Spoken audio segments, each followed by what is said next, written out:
Reggie Rockstone has come out to speak about the xenophobic situation in Ghana, noise pollution in Ghana, and 200 students are stranded in the US right now because of a lack of tuition payments and the boycotts happening in the US against African businesses.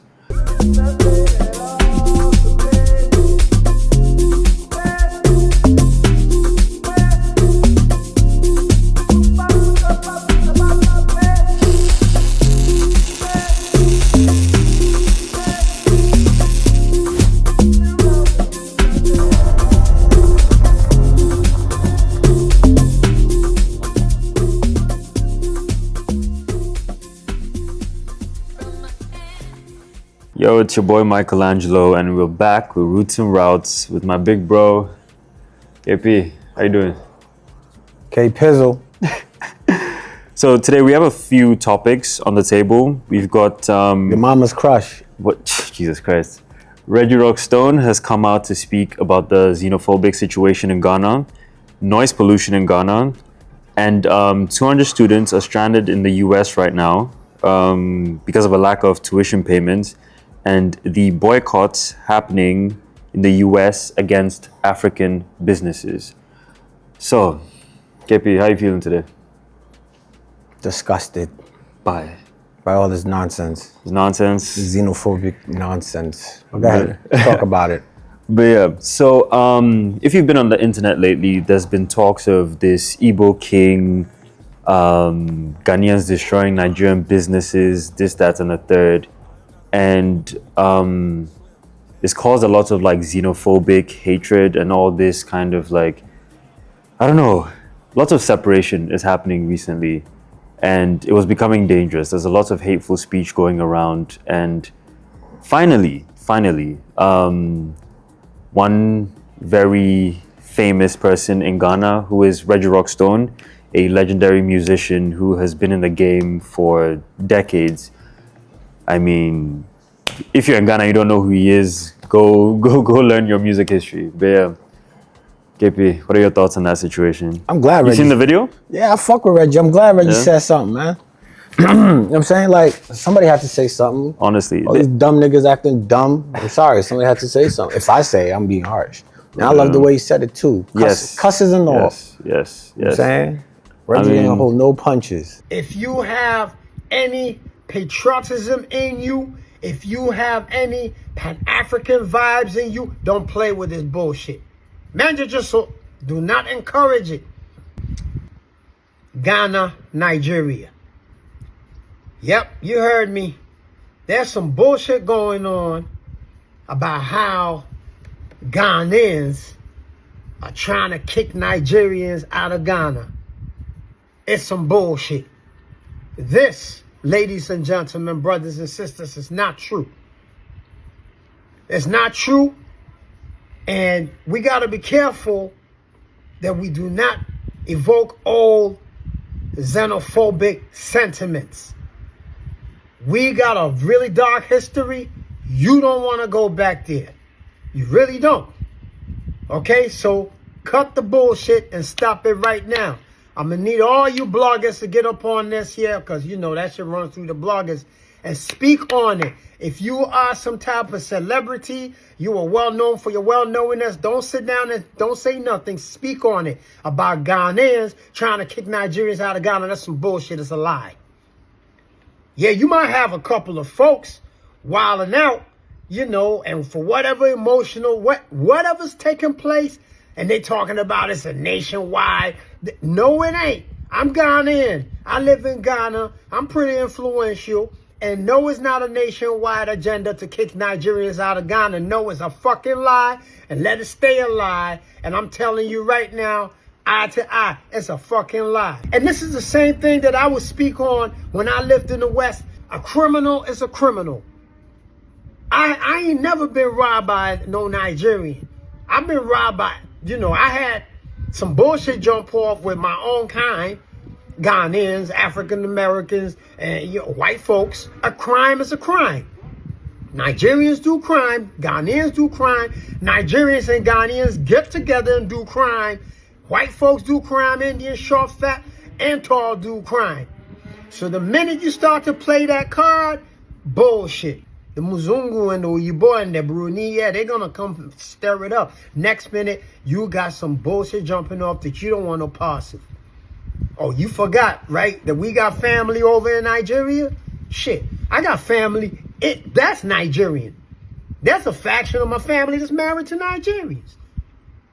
We got houses. We got houses in Nigeria. I got friends in Nigeria. Cut that bullshit. I'm Pan-African to the bone. I don't play that shit. Yeah, we got some issues. Let the government, let the police jump in there, get up on there and sort this shit out. But cut that bullshit out. No, we're not trying to kick Nigerians out of Ghana. And listen, you don't want to play them games there.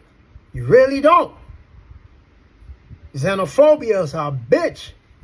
Yep, go peep South Africa and all it. Listen.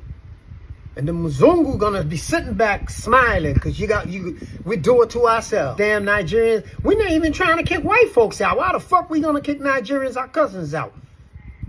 Don't let a few bad apples fuck up the whole bunch. And it's like, to see someone who represents Ghana to such a high level actually come out and speak against the hateful rhetoric that was going around in Ghana was really nice. Because, I mean, it's one thing to keep quiet and act like it's not happening until it hits really close to home. Reggie Rockstone for years has been known as someone who is a firm believer in the Pan-African movement and just togetherness of like black people, African people, for that matter. And we need to get Reggie on the show too. Oh yeah, definitely. Like, let's work on getting Reggie on it. Yeah. Let's get Reggie on here because I feel like some of the stuff we talk about, some people might feel like we're not Ghanaian enough to say some of these things. Yes. So I like for them to tell that to Reggie. Of course. You know what I'm saying, because I feel like we be hitting up on some real topics, but yeah, you know, it's like because we've seen the comments like, oh, you people that thing will happen here, then you guys can go back to. I mean, where you came from. We have nowhere to go. we are Ghanaian. One day we'll bring our passports on here and show it to the people. So you guys showing a goddamn thing. But yeah, so yeah, it was nice to see Reggie come on the internet and actually speak against it because he spoke about how he is from the U.S. He's lived in the U.S. He's come back to Ghana. He's made an impact here in Ghana. He's played a big role in Ghanaian society, and for him to speak up against that was really nice to see. So yeah, he touched on a few things. So obviously, he has family that is Nigerian, that lives in Nigeria. He reminded us that once we're divided, especially us as Africans, these Europeans, these Westerners can come in and do whatever they want. They've been doing it. And now they see all this news of Africa standing together. You have people in, Senegal, where they've removed French influences, and now they've taken back their country. There's all this stuff of like African leaders wanting Africa back for Africans. And I think certain people are not liking that. So they're trying to create all this noise and like rhetoric to kind of like divide us. And I need everybody out there to be vigilant, I think is the word I want to use. Everyone should stay vigilant because this is fishy. So yeah. Fishy. I mean, this is not old. Divide and conquer, that's how they do it. Yeah. The history shows this is what they do to us. They divide us and then we eventually destroy ourselves and then they conquer us. Yeah. We're actually going to talk about that in the last story. And so the next story we're going to touch on is noise pollution. So noise pollution. Yes. Bruh. No, honestly, bruh. It's one of those things. Yeah, you both know we went through this list of. Yeah. See, let me tell you something about my brother over here, right? He likes to be very diplomatic. AKA he likes to beat around the bush. This shit ain't got nothing to do with noise pollution. There's some jackass that gets up in the morning, feels the need to preach, screaming at the top of his lungs. He probably has a mental disorder, right? And because in Ghana we do not take mental health seriously, we allow these dumbasses or these sick, retarded people to continue to fuck up. Yes, I use that string of cusses to drive my point.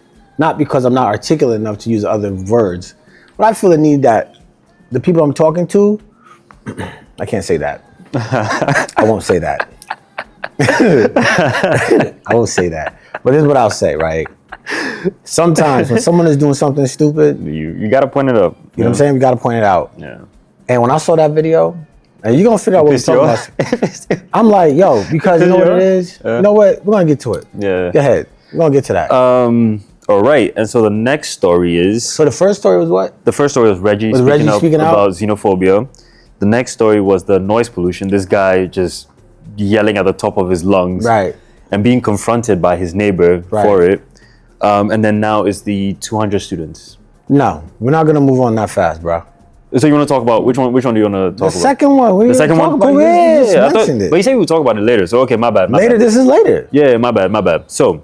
This is later. Look, and the video, we'll play the video to show you what happened. But so this guy, he used to do all of this on a Sunday. And a little context, obviously, Ghana is a very religious country, majority Christian, right? So this man is obviously, and on Sundays is obviously when people go to church, people preach, they worship, all that kind of stuff. So in terms of from a cultural point of view, it's seen as something that is normal, but then the laws of Ghana prohibit noise pollution to a certain degree. And the confrontation was between a Ghanaian man and a lady from the UK who's obviously diasporan and has come down to Ghana to live here. So basically, it all kicks off. So like, usually you do this on a Sunday, and everybody's spoken to the lady and said, oh, you know, it's part of the culture, yada, yada, yada. And she decided, you know what, I'll work around it. I'll use my time, go to the gym, and ignore it. This guy decided, you know what, Sunday is not enough. I'm going to move it to Saturdays as well. So he started doing it on Saturdays. She confronted him, took him to the police. He apologized for 8 weeks. After the 8 weeks, he was back on it. He was back on his bullshit. So yeah, so that's basically the story. So like after he came back on the Saturday, she went back to confront him. And in the video, which you'll see in a second, When he said, it's not right. He said, in the resurrection, those who obey God, they shall be resurrected into life eternal. But those who disobey, See, this guy only used to preach on a Sunday, and it was like 1 hour or whatever. So I used to just go gym, and by the time I went to the gym, he was finished. But now he started on a Saturday. Now we have to go and talk to the police because apparently it's not like entirely legal. Why are you so close? Am I your child? Why are you so close? No, am I your Why child? are you so close? I'm asking you a question. I'm very calm. You don't have that right Old to man, even come to me I'm and ask asking me a any question. question. I'm not your child. Be careful. Your fingers in my Be face. careful the things Your you fingers in do. my face. You take Your me to fingers whatever in my face. you want to take me I was to. very calm. I Am asked you a question. I your child? I asked you, what is it his name? I can hit you if I want to. Okay. It's not possible. You can I can hit you if I want to. ask you a question. You can't control me in my house. Be careful. This is the second time. This is the second time. The third time, you see me. You can take it wherever. I just asked you a question. you see her just politely talking to him like, oh, like the noise is a lot, you know, can you tone it down? It's bothering me. And this guy is going off. Like he's in her face. He's being violent. He's threatening to be aggressive. He's threatening to hit her. He's telling her, I mean, I can hit you if I want. Y'all see All what I've been kinds of talking stuff. about? You see it started, right? All kinds of stuff, man. It's But crazy. you see it started, right? It's crazy. You see what I've been telling you? The friction. You see what I'm telling you? I Yeah. keep telling y'all, right? Listen, The friction is crazy. Yeah, let me throw when this. these diasporans come home, Thank you. there's going to be a civil war. This is what I'm talking about. Yeah. There's a lot of bullshit we do here, right? That a lot of the locals don't realize is bullshit Yes. because it's normalized, Yes. On right? a cultural level. Like, there's so many issues in that story. Yeah.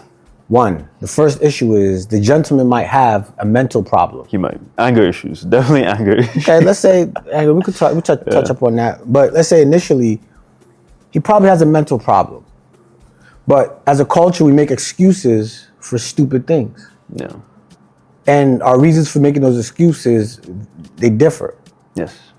Some would say, oh, well, he's just, he's just, you know, Yeah, this is normal. Yeah, it's normal. Man. No, it's not normal to scream at the top of your lungs At 6 in the morning. at 6 in the morning When you have neighbors. when you have neighbors. That's not normal. Yeah, man. Like, Come on now. All right, that's one. Two, what I noticed when I was watching that video is as soon as the lady started talking to him, he started losing his cool. Yeah. That was one. Two, the lady that got involved immediately went on the side of the local. Yes. I think that was his wife. Okay, That was just his wife. saying. Yeah. There's a third person who got involved. Yes. You dig what I'm saying? They didn't try to restrain him. They didn't try to talk no sense into him. Yeah. She agreed. You know what I'm saying? It's almost like it was a bunch of them, and then she had to step away. Yeah. And that's happened to me before, many times. The last time I could think of is when me and Ellie, we went to the gym, and this dumbass, instead of letting me leave on my bike, he decides to box me in. Just so I could wiggle my way around his car. Like, then when the locals came, they're like, oh, but so I'll park you. Like, that's not the situation here. And right now, I'm not beefing. No. But trust and believe. The diaspora's coming down, they will be beefing.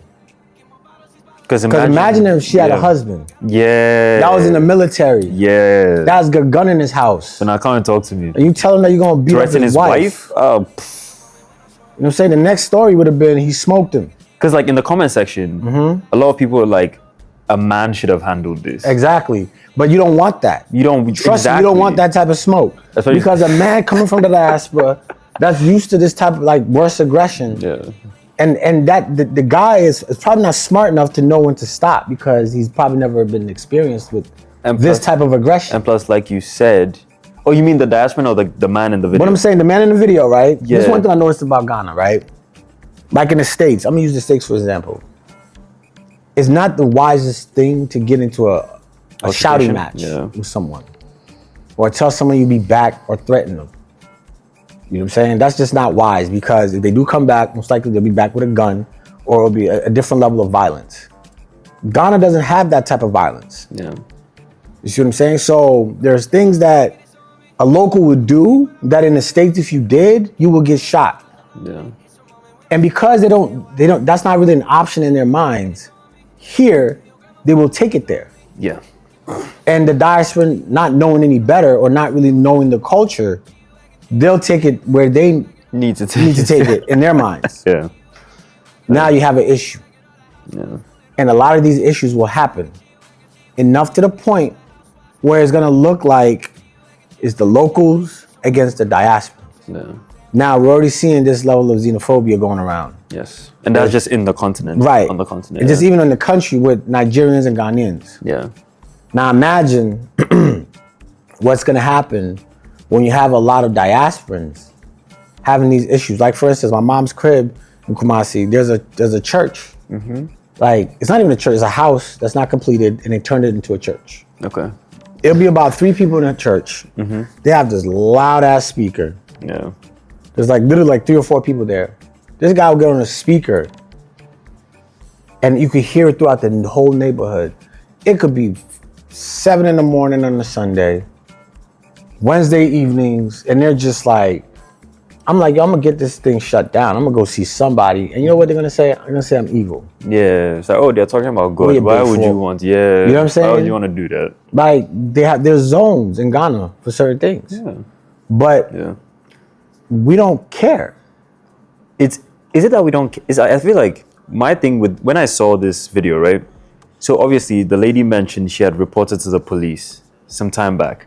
I feel like the laws aren't enforced as, because obviously in the US you come at your door and see a cease and desist or like a notice saying you need to stop what you're doing, and if you continue doing that you'll be arrested, put in jail. I don't think there's enforcement of the law. Here it's kind of like the enforcement is the suggestion. It's like hey,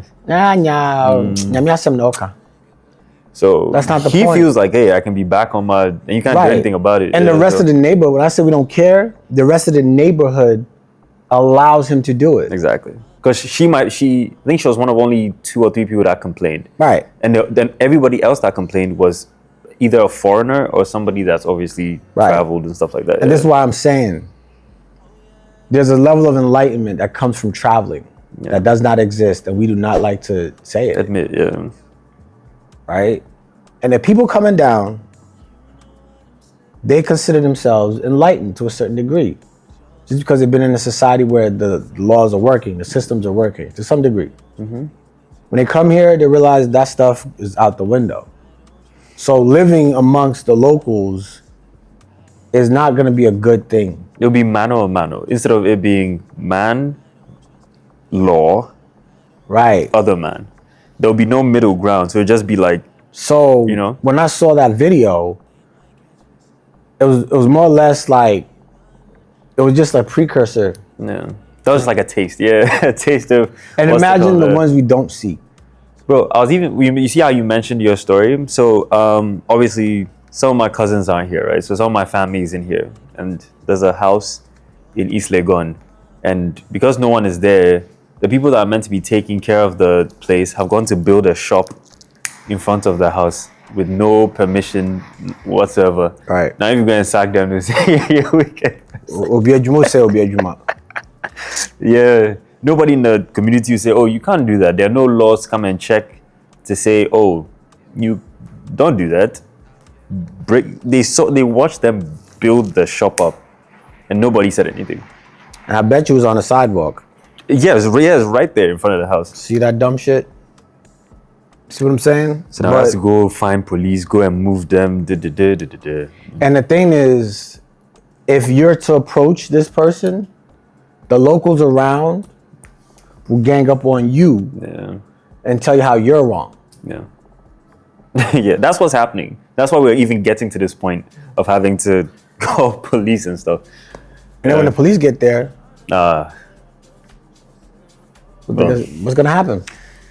So yeah, that was a sad thing to watch because like she really just went up to him and it's all documented and And kind the of first thing the lady said, "Why are you recording?" why are you recording? Why and she, wouldn't and she I- said because I don't feel safe. He Right. just threatened to hit me and she's like but he's in his house, but I was in my house and he's disturbing my peace. Right.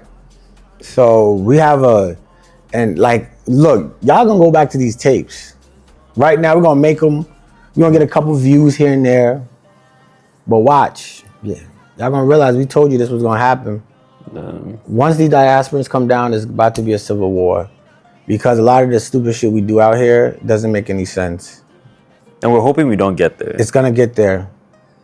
But Because no one is doing much, apart from us bringing in the awareness. I don't see nobody else talking about this. And then just the whole nature of xenophobia, right? It's taking a life of its own. because it really is just Reggie that Right. said anything. Reggie and Woody Maya are the only two people that have spoken out against what's going on. And it's kind of sad. I would have expected like a bunch of people. Like I've gone on my socials, I've spoken against it because I have friends that are Nigerian. I have friends that live in Nigeria. Do you know what I'm saying? So it's scary to think that no one's actually saying anything. But we'll see. We'll see. There's still time, so we'll see. Yeah. So I mean, it's gonna go down. That's all I can say. And I just feel like, we shouldn't have to wait till it gets bad. Yes, that's what I'm hoping And for. it's gonna get bad because no one, like you said, is saying anything. Like right now is Ghanaians and Nigerians, right? Yeah. And what burns me? This is what burns me, right? It's rarely Ghanaians and Chinese, It should be. Ghanaians and Indians, Yeah. Ghanaians and Lebanese. Westerners. Yeah, Western. Yeah. You know what I'm saying? It's always black on black or brown on brown. You dig what I'm saying? It's like, I feel like it's coward. It's cowardly. Like we see these other people do crazier stuff, like throw hot water onto their workers, lock them in rooms, Attack them with weapons. attack them with weapons. There's not this much outrage. Yeah. And I love something else Reggie said. It just came back to me. He said we need to stop that thing. I don't know if it was you or saying it too. All the media around this is making. It's like, oh, Nigerians. He's like, stop the whole Nigerians thing. Right, Criminals do criminal things. right. And he was like, his whole life, he's never been attacked by a Nigerian. He's been attacked by Ghanaians before. Right. By fellow Americans, by white people. He's never been attacked by a Nigerian in Ghana before. So this whole narrative of Nigerians Shit. are criminals, Nigerians do this. He was like, stop. Well, the Nigerians I know make me feel good. Criminals? I mean, Criminals shit. do criminal things. Criminals do criminal Feel me? I'm sorry, man. Every Nigerian I know makes me feel great. Criminals do criminal things. Big ups to the and- Nigerians. Yeah, shout out to Shout out to the Igbo tribe. yeah, man. Shout out to Shout out to yo, Yoruba. shout out to Africans in general. They call me Daffy Wedo Odogu. from Edo State. You know what Daffy Wedo means? What does that mean? It means husband of women. Husband of women? Yeah, that's what one of my little shorties named me. Wow. I'm Daffy Wedo. Man of many titles. Shit. Shit. So all Yeah. I'm saying is we might as well, we need to start working together. But you know what I think is gonna happen though? Yeah. I think all the dumbasses that are so entrenched in this xenophobia, they're just gonna be ostracized. I feel like because what's gonna end up happening is the people who want to work together, who can see past it, they're gonna do that. But one thing I will say is this, right? But do you think that's the majority now? No, there's one thing I will say. I don't think that's the majority. Okay. One thing I will say is there are too many shepherds watching the sheep fuck up. Because the way you see it is how I'm seeing it, how Reggie's seeing it. There's other people who are seeing it, but they're not saying anything. Yeah. And then we complain behind closed doors about what the sheep are doing. You dig what I'm saying to you? Yeah, I got you. There's too many leaders that are quiet because we can see further. But if we don't say something, we're gonna wait till all this sheep start some bullshit, and then we have to come in, and then at that point, it's like, what power do we have to even stop it once mob rule takes over? Because it's great until it touches your door. Right. Then it's like, oh. Right. Should have said something. Should have said something. Should have said something. But now it's a little too late. Now it's not just Ghanaians and Nigerians no more. Now it's Ghanaians and people from Burkina. Who knows what's about to come? Because Ghanaians and diasporans. You see what I'm saying? That's what I'm seeing. Because I don't think, and this is one thing I don't think people think about, it's like once there's rioting, I don't know how many of you watching, and you can let us know in the comments, how many of you have been in a riot when like the lights go off somewhere or stuff goes like chaotic. Nobody's looking at who is getting messed up in the situation. They're not checking your goddamn. You're not checking your passport. Ghana card. You're not checking your passports. Do you know what I'm saying? Shit. Nobody's, looking for, oh my God, this person is the part of the green team or the red team or the yellow team. Chaos is breaking out. So I saw this dumb nigga talking on TV about how they were in Circle. yeah, He said today the meeting was, they had some like press conference, and the press conference, at least from what the guy was saying, was that they're mad that Nigerians would come in, send their boys out into the marketplace, and they have Steal a name. phones? And no. They have a name for them called Opediabeng. I guess that's what they call the guys. okay. And what they do is they come in and ask you, what do you need? So if you tell them you need something, then they'll take you to a Nigerian shop and get you what you need. Okay. So they're mad at the Nigerians because they're taking their business, because he bought his shop for $320,000, right? And he's sitting at his shop and no one's coming to his shop. Because you're not proactive. You're sitting Because there. that's called, you don't know how to do business. That's the key. What you just said. The word there. You're sitting At your shop. in your shop. That means you do not have the sense Yeah. to maybe do the same. Or maybe you need to get your boys to go out into the market and ask people what they need, Yeah, and be then proactive. direct them to your shop. You're not just gonna sit Yeah. and just expect people to come to your shop, especially if the competition isn't doing that. Yeah. But you expect them to expel Nigerians Because of your laziness. because you're being lazy. Because of your laziness. When Like, I'm like, the nerve, yeah. like, it to me, The gumption. the nutsacks. To sit there and even say that publicly, like, you sound so Like dumb. with your whole chest though. Like, oh my God, this person is being proactive. I do not like it. Like, are y'all serious? Like anybody that's listening to you talk, that's the first anyone thing. with sense listening to you talk, you sound dumb. That's the first thing we're hearing. It's So, my like, man, if you're watching this podcast, you can leave a comment. Yeah, just go be proactive, my guy. No hate.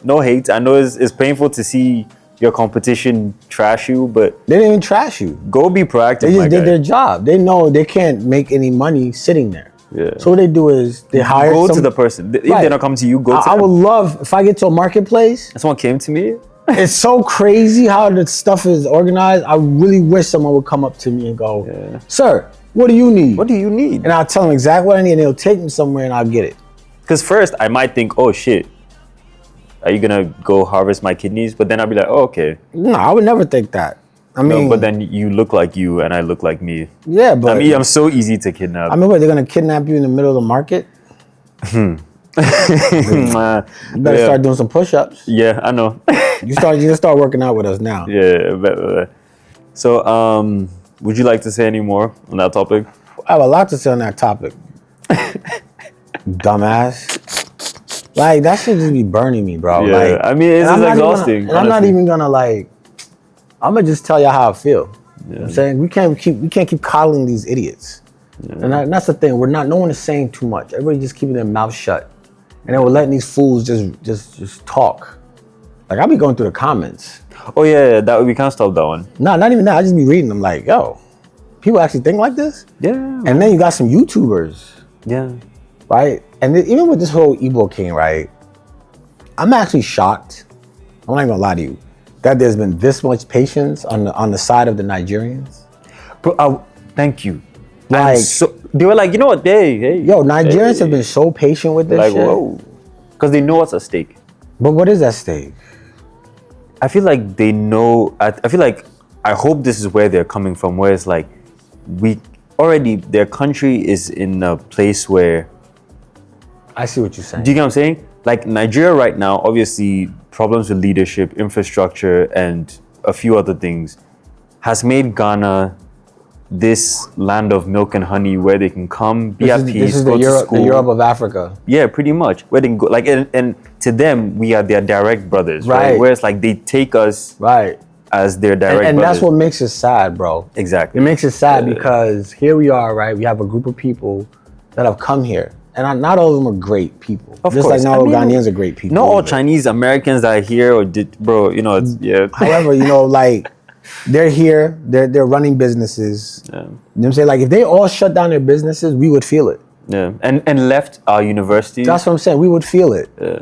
Like, we can't let a few people just do this shit. Yeah. I mean, There's like, a bigger picture. like me personally, I always go back to my interaction with them. But Should we stop him now or? nah, I'm just saying, like, we cannot deny, right? Or pretend like they don't have any value in our society. Of course. We cannot get rid of Nigerians. We can't get rid of white people. We can't get rid of the Chinese people. It seems like we don't want to. we can't but we can't. Yeah. Because imagine if all the diasporans left, all the Nigerians left, all the foreigners left. Ghana would fall apart. What would like we have a here in wet Ghana box. if they left all their businesses, right? Most diasporans or even Ghanaians, when they want to go hang out somewhere, right? Most of the time it's at an establishment That's foreign owned. That's foreign owned. Yeah. You know what I'm saying? Like, if they want to even have a good time at night with some people, I'm not going to specifically say what I'm saying, but y'all know what I'm saying. Yeah. Most of the time, you're going to be hanging out with some Nigerians. Yeah. You dig what I'm saying? So you can't sit there and let these people, these one or two people, because you cannot compete, because you're too lazy, or you're not smart enough to compete. Because we should see it as like what I said in like a couple videos ago. Iron sharpens iron, right? Is that how it said? Something like that. Something like that. Yeah. However the saying goes, and I feel like them coming in, being proactive, being very business minded, and all the other good things. We should look at the good things they bring, Right. and match that energy. Right. Like the shop thing you talked about. Right. Them coming to you and saying, okay, these people are not coming to us. What can we do? One, the market is stressful to navigate. Right. So we'll come to the customer, Right. cut out the walking around, come Right. straight to us. Right. Right. And as a Ghanaian, a shop owner, you should maybe look at that and be like, damn, Yeah. shit. Let me do that and then Right. take it up a notch Right. because this is your home. You know Right. the ins and outs. You know You what I'm speak the saying? language. Right.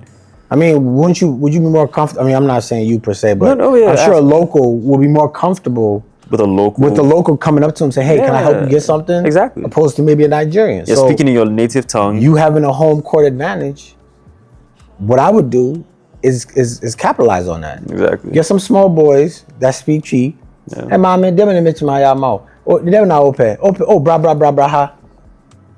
Yeah. But instead of doing that, you want to sit here and complain, and you want to remove. It's easier. It's easier to complain and remove this group of people. Yeah.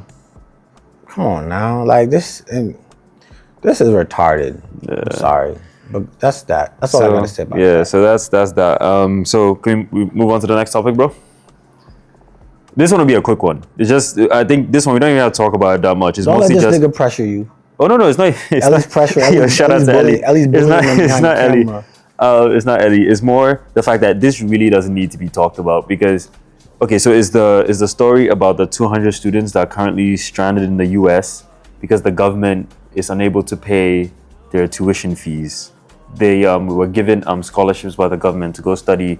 By the Ghana government? Yes. So they're currently stranded because the money that was meant to be put in to their school fees isn't available right now. And it's about $3.6 million. Why is it not available? So certain speculations are that the change of government has caused a shift with certain things. So the funds aren't available anymore. I'm not going to speculate on this. That's what I'm saying.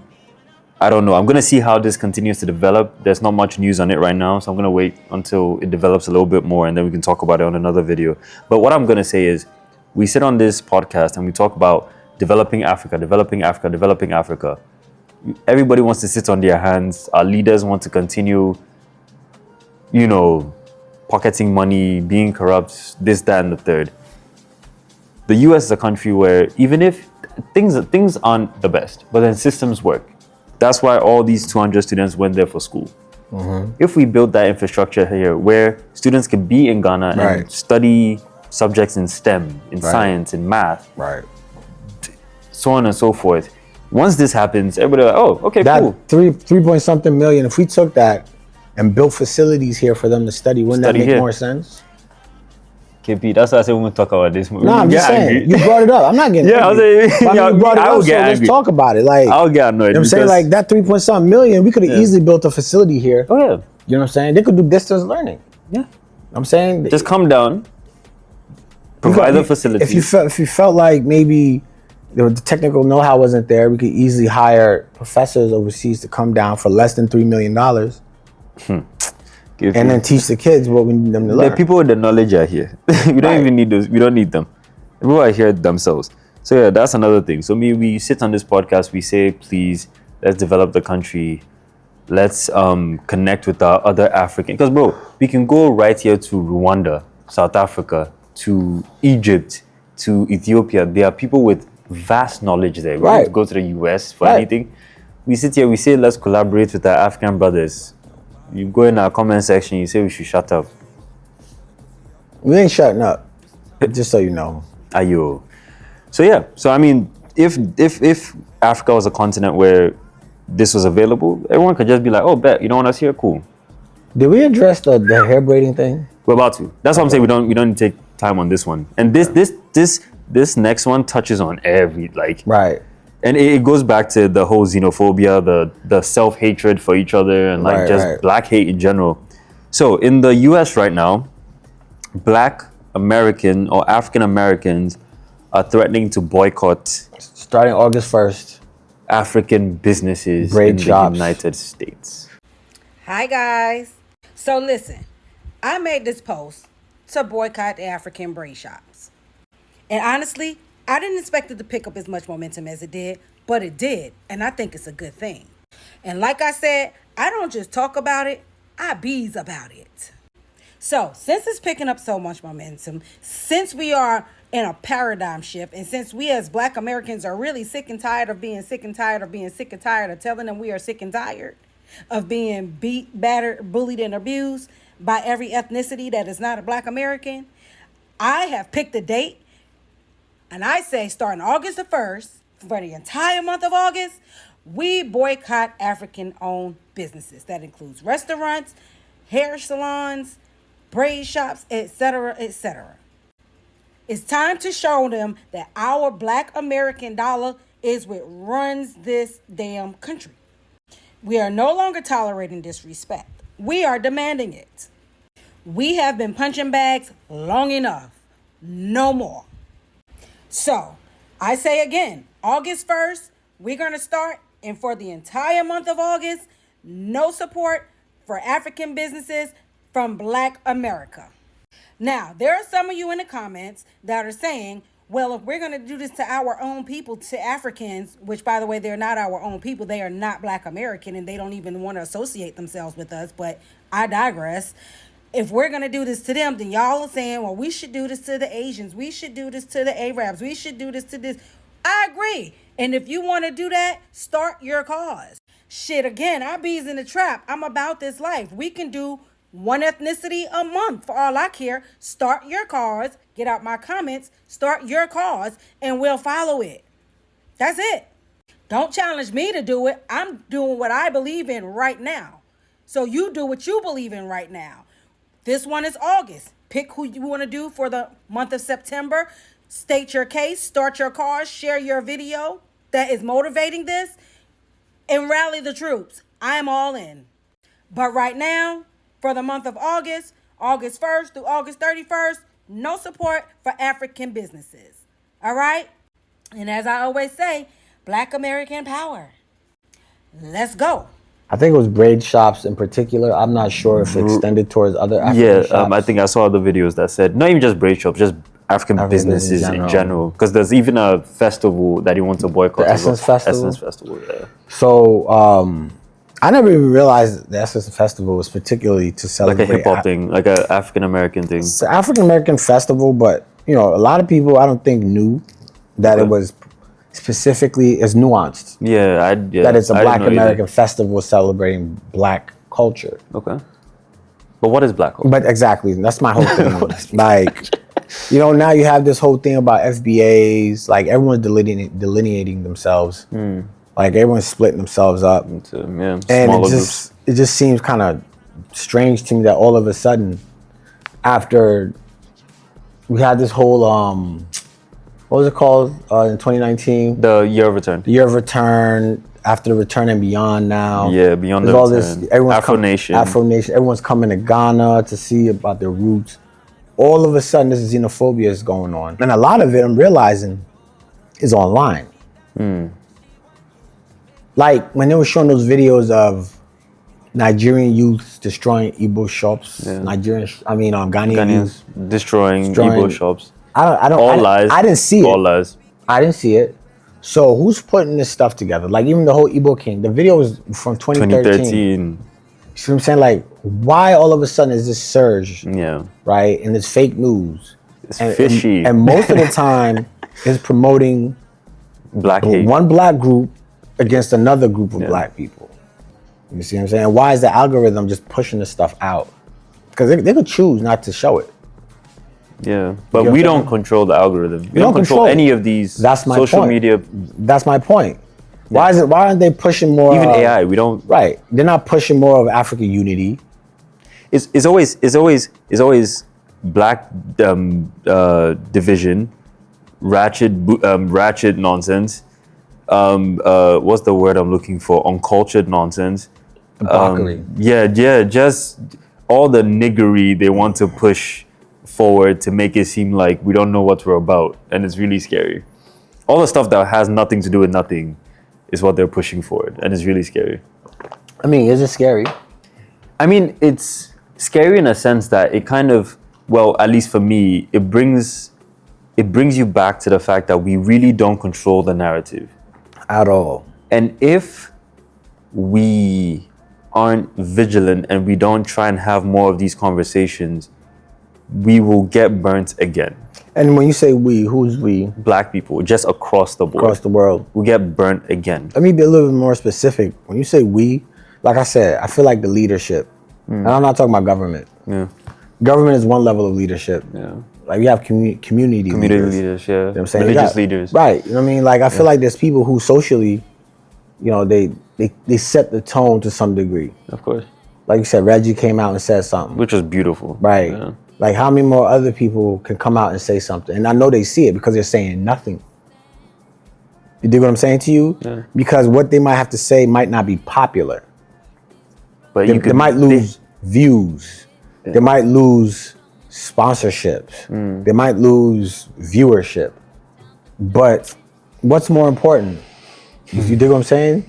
the couple thousand people that won't watch your show, or the greater good? Because when they start burning things down, Yours could be right there. yours, it could be your house. Yours could be your house. It'll cost you a lot more than some viewers. And your car. Dig what I'm saying? Yeah. Like, people die over shit like this. And the wrong type of people. Right. It don't be the criminals that really know what's going on. It's the innocent It's bystanders. the people that think everything's sweet. Like I have several, not several, but like I have a couple stories where it's like there was this situation that happened on the Liberia camp, the Bujumbura camp. Is it Kaswa? Bujumbura, yeah. So there was a situation on the camp, right? And tell me about this camp first. What is it? so when Liberia had when we had our civil war, Right. that's where Ghana, Ghanaians took us in. So Ghana took us in, and we created a little settlement called the Bujumbura camp, the Liberian camp, which is What is it called? Budumburum. Bujumbura? Yeah, I don't know if I'm pronouncing that right, but yeah, the Aren't you Liberian. Liberian? Yes, sir. Isn't that a Liberian word? No, Okay, what word is that? It's- I don't know if it's Ghanaian or Liberian, but I don't think it's Liberian. But yeah, so there was a situation on the camp, and police were sent there to kind of settle the situation. Yeah. Bullets start flying, Bullets started flying at the camp. bro. It got out of hand, which is the Why? Did they have guns there? no. But So- then I can't remember exactly what happened. But the story's online, so I'm not lying. Right. The story gets out, and someone got shot, and it came on the news that a Liberian got shot. Right. But the thing is, this camp is on Ghanaian soil, so Ghanaians live among the Liberians, and they've created this really beautiful space on that side of town. Now, when you say beautiful, Like if it's not developed. If I but see this goddamn camp and I see dust, gutters, of course, it's African I'm people. come back. So I'm yeah. gonna come back and I will. When I say visualize. beautiful, I just Okay. mean the unity. Until that point, there was not much. There were no problem. There were not a lot of problems. Now, were there problems and people were being quiet about it? I mean, Because a lot of times what I'm finding out, Yeah. right, is the moment when you hear about it is typically the boiling point. the boiling point. But it starts way before that. No, I can't remember exactly what happened, but I don't think it was a Ghana versus Liberian people situation. I think it was just a situation that was affecting the whole. Okay. Community. I'm sorry, go ahead. What happened? So yeah, bullets start flying, and then someone got shot. What was the problem? Why did bullets start flying? That's what I can't remember, but the story's online, so I'll in No, the I think next that's video. important though. We need to find out. Yes, this was 2011. Yes. Okay, so Ghana business news. So one shot, several injured. So a violent clash between factions of the Liberian refugee community at the Bujumbura camp yesterday led to the death of a 25-year-old woman, with many others sustaining various degrees of injuries. The refugees attacked the local police station and the clinic at the camp with stones, sticks, and other implements, and destroyed property as a result. So far, 20 suspects have been arrested and placed in lawful custody to assist the police in their investigations into the incident. It took a combined team of policemen from the Rapid Response Unit, Armored Car Squadron, and the police headquarters to bring the situation under control and prevent damages to lives and property. According to the director of the Police Public Affairs Directorate, Why? Why did they attack the police station? What did the police do? I think they I were don't think raiding. refugees just got up and just attacked the They were police. raiding, so I think they came in, and then the police were doing some raids. Like they were coming in, checking certain things, and it got out of hand because the refugees were attacking the police people with like stones and But sticks. why? Oh, well, let me see if I can find out why real quick. You know, why would the refugees do that? You know, typically, if I was a refugee, I would think I'd be grateful to some degree. For me to just get up and attack the police, there has to be some sort of provocation. Okay, let me see. One of the camp said the police raid came as residents were inaugurating their new leaders. So yeah, so they were doing an inauguration of new leaders in the society, and then the police came in to raid the place, and I think they took offense In the middle of their inauguration. That means there was no cultural sensitivity to what was happening. Exactly. Yeah. Right. So once that broke out, obviously the refugees were throwing stones, sticks. They were attacking them with things they could find around Right. them because they were in the middle of an inauguration. So like attacking the police wasn't That's on not the the agenda. smart. That's not really the smartest thing to do. But Exactly. I'm not. No, I'm I not get saying it, I get it. but obviously don't attack the police. Right. But yeah, that's what happened due to like anger and obviously just heated and it emotions. got out of hand. Got out of hand. Now the lady that got shot. The news came out. BBC News, TV3, that a Liberian got shot. All right. Do you know that the ambassador at the time, they almost fired him for not handling the situation properly? False news just.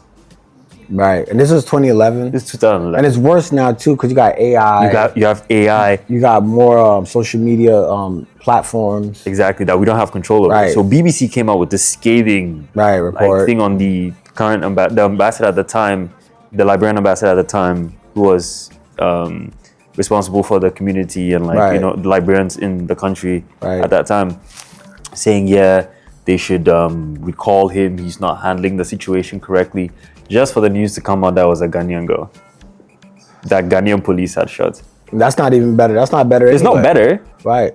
But then it's like this, I guess my point was this idea of letting false news destroy either someone's life or the life of like a community can be crazy. Right. It can take a life of its own and just go. Right. And like you were saying, now with the emergence of AI, the fact that like all these social media platforms are in the control of people who don't exactly have our best interest at hand is really scary. Right. Really, really scary. Yeah, I guess that was the point of like my story, because then it wasn't as bad, right? It was just like a few news outlets. It didn't blow up on social media. It was a few news outlets. But now, wildfire. And this is what I'm saying. This is why I feel like a lot of us need to come home, because like, for instance, this is our podcast, right? We could address some of these things from a perspective that I think many are not. And I think maybe we're more inclined to do so. Yeah. Because you can see where this thing can go. Yeah. And, Ghana, like I said, Ghana is relatively peaceful. Yes. The societies we're coming from, even though it's portrayed as, structured and civil, there's a lot of uncivilized things that happen. Of course. Especially dealing with violence. Yeah. So we're closer to seeing the effects of violence, opposed to someone growing up here where everything's kind of relaxed. and I have to deal with it. It's like, man, you're not seeing people get their heads blown off at every moment. You know what I'm saying? Yeah. So it's almost like, why would we wait till it gets there? Yeah. The more people that come down, I feel like they'll have similar sentiments because they like Ghana for its peace. Yes. And we would do anything to keep it peaceful and progress. Right. Yeah. Whereas the locals take this kind of for granted. This is just a way of life. And I guess they haven't seen that level of violence. Yeah, please, could you speak on that some more? How they take it for granted? I mean, it makes sense. Like, if you grow up somewhere peaceful and you don't have to lock your door, right? And I come to them like, yo, lock your door. I'm like, for what? Nothing happens here. You don't lock your door. Yeah. Right? But we know you could get robbed. Yeah. You know what I'm saying? So now, I'm going to keep my doors locked. Eventually, the locals are going to suffer because they don't keep their doors locked. Yeah. Or, for instance, I know arguing with someone to a certain extent could become something deadly. That's not the norm here. Yeah. That's not the norm. So I take the position of not continuing an argument, whereas the local would. So now there's more and more people coming into the system. And then if there's more diasporans coming into the system, we have this mentality of, oh, we're not going to be doing too much talking. I'm saying, I'm going to just let this shit fly. I'm going to let it go. Yeah. There's people who actually think like that. And they're coming down. Yeah. Not because they're violent or criminals, but just the environment, that's what it was, where they're coming from. It's like when A presents itself, B Right. and C will happen. Right. And the thing is, like, a lot of, diasporans, maybe not a lot, just some diasporans, they don't know that this is the culture here. Of course. They might have not been here long enough. Yeah. Right? And someone would say, well, they need to learn. Of course. Well, it takes a while. And if we're going to live together, we got to learn It's both ways. sides. Yeah, both ways. Yeah. If I know you're a shooter and I'm used to arguing with people, if I know you address your issues with bullets, I think I would be a little more cautious when I deal with you. Yeah. You see what I'm saying? That education isn't here. So when I say that Ghanaians take it for granted, they take it for granted that two Trotro guys will jump out and scream at the top of their lungs, call their mothers all types of, Umami this, Umami cool, that. Then I see Ubers all the time. Right, and then they'll just get back in their cars and go. Yeah. Tomorrow you'll see them both just kicking it. Yeah. That's the norm here. Whereas you have more and more people, who aren't used to that. The locals have to be aware of that, and the locals can't take a position of, oh well, this is your crew. Yeah. My guy, listen, just because you were born here doesn't mean you're the only one, only your kind can exist here. There are other people here. I think until you do it like this for like Ghanaians, okay, you see the way we like to go to the US and want them to accept us for who we are and what we do and how we like to live. Okay, yeah, all right. I mean, all I'm saying is, right, like this thing needs to really be looked at. Yeah. And most people aren't looking at it. Apart from our podcast, I don't see anybody really addressing this potential danger. I mean, people are talking about it, but they're not making concrete statements to say this is bad, stop doing it. Let's try to be more progressive. It's always, oh, this is happening. And this is what this person said, and this is what this person said, and then that's the end of the video. They get a bunch of views, likes, and then their comment section, you read it, and it's like, Jesus Christ. A lot of the, I feel like a lot of the YouTubers, they take a side. You think so? Think about it. I feel like they're a bit... How many Igbo videos you've seen? At this point. A lot, right? Okay.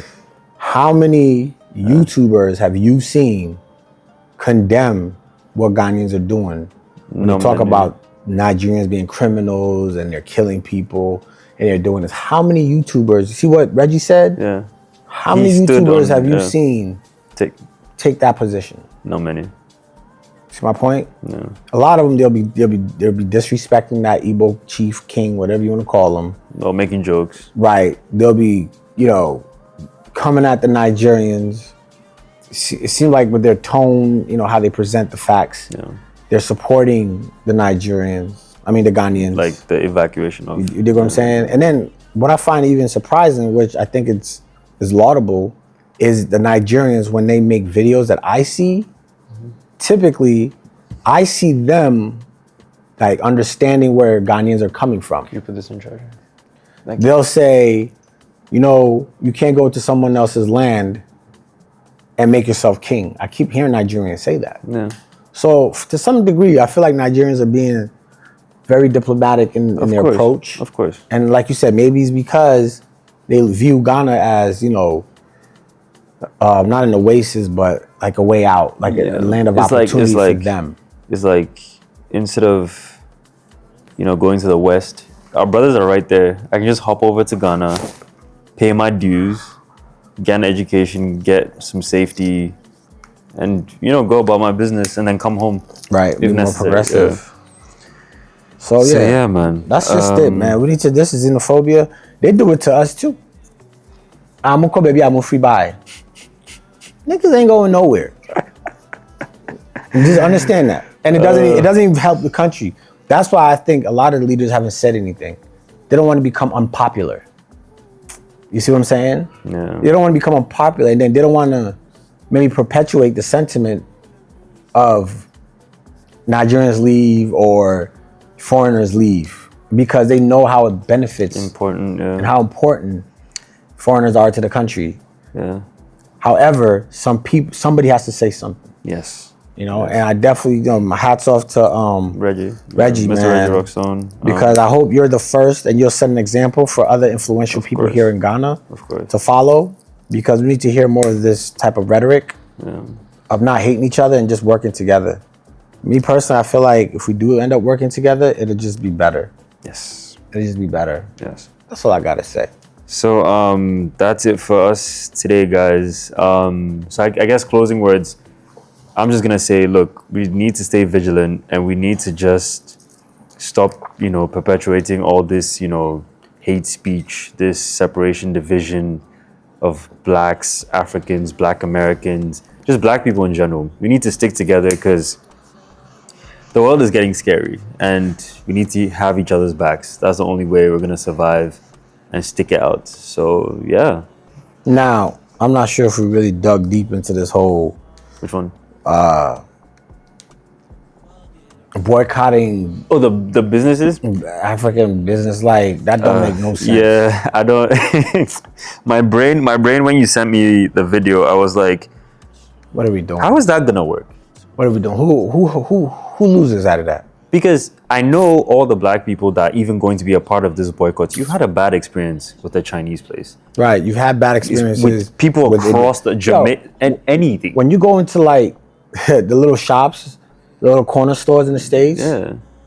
like it's typically ran by like some Indian, like Mexican. not really Mexican, more like a lot of the Indians, Pakistani, Like, okay. you know what I'm saying? Okay. Yeah, same in Europe, to be And they honest. were like, hurry up and buy, hurry up and buy. Like they harass the black kids. Yeah. They harass them like it's they go to war with them people. Okay. You dig what I'm saying? Like even when you go to Chinese spots, they go to war with black people because maybe a couple black kids came in there and stole, or they said something crazy to the black kid. He went and got his friends. They came, shot up his place. Yeah. You dig what I'm saying? Like there's a lot of issues that go on between them and black people. Mm-hmm. But I've never really heard boycott boycott corner shops, stores. You feel me? Like, but African braid shops? Really, y'all? Really? You want to erase more of the culture you've... You know what I'm saying? And it just goes to show we need each other. Because if the shops weren't useful, right, you wouldn't be going to them. So here you have a group of people that look just like you who's provided an alternative. Yeah. And clearly you guys value that service. Very much. And your solution is to boycott. Instead of paying $200 at the African shop, go pay that $1,000 at whatever shop. Cool. All right, cool. You dig what I'm saying to you? It don't make sense. Like, come on, y'all. So this thing being perpetuated, I feel like it's just the fact that like people can see this as fishy. In the last 2 months, bro, the amount of black on black hate that is. Do you guys not see how fishy this is? Come on, man. Come on, bro. I don't know anymore. Yo, it makes no sense. Listen, if y'all watch this podcast, I mean, we're gonna chop it up as much as we can, but I feel like, share it with a friend. Like please, if you feel the way we feel, I'm sure you're around people who feel the same way. Yeah. Don't just watch this and then just keep it to yourself. I mean, share it, because I feel like the more of us who are aware of this could probably do something to some degree to kind of mitigate what's about to happen. Of course. Because it's about to happen, and it's not going to be good. It's scary. It's not going to be good. It's scary. All right. KP. Yo. Close us out. We out. Peace. Roots and Routes, we out. Thank you.